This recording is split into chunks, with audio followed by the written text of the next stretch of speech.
So how does this take place? NHK is conducting an experiment with a group of researchers.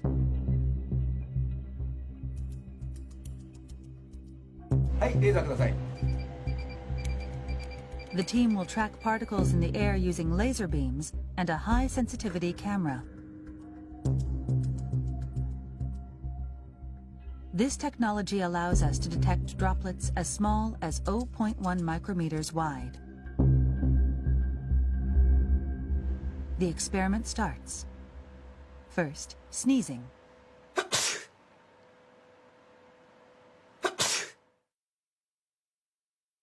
We can see a large droplet about 1 millimeter in diameter.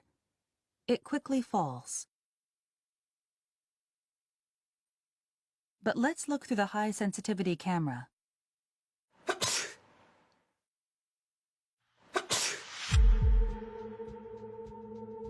We can see small particles that seem to glitter floating through the air. These particles are all smaller than 10 micrometers, or 1/100th of a millimeter in diameter. Let's take a look from a different angle. They're small and light. You can see them drifting through the air. These are microdroplets.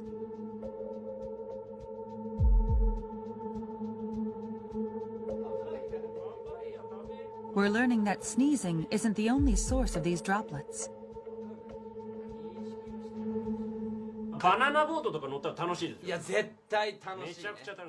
We ran the same experiment on a close-range conversation. People generate a lot of microdroplets when they talk loudly.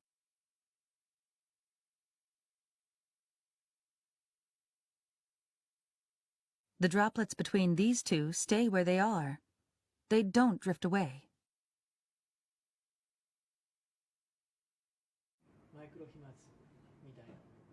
It's not yet known what volume of microdroplets leads to infection. But Tateda says we can't rule out the possibility that microdroplets have spread the virus to some extent. そのマイクロ飛沫、小さな粒子の中にもたくさんのですね、生きたウイルスがいて、大きな声での会話、あるいは激しい息遣い、そういった中でですね、このマイクロ飛沫ができて、それが近くの人、その人が吸い込むことによって感染が広がる、そういったリスクが見えてきたものと思います。The risk of infection through microdroplets becomes even greater in a closed space with poor ventilation.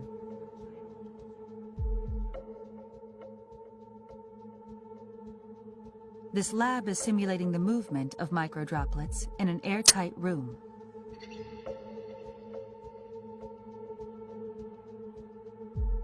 About 10 people in an enclosed space the size of a classroom. A person coughs once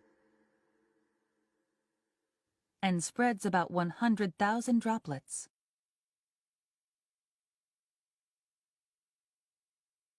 Large droplets are shown in blue and green. Most of these fall to the ground within 1 minute.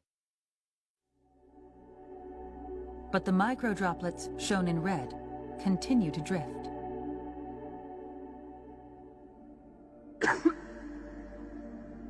This simulation uses only microdroplets. 5 minutes later, 10 minutes later,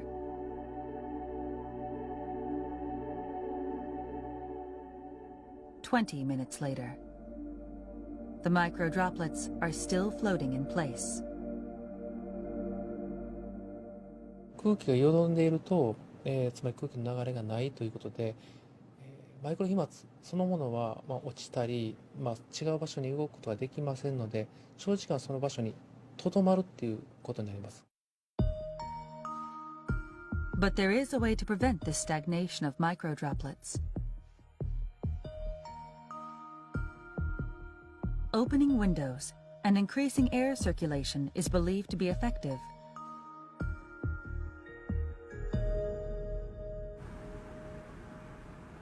When you open a window,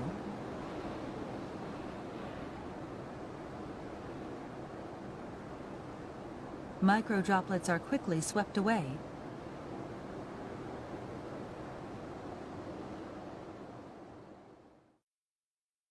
They're very small and light, so any airflow will get rid of them.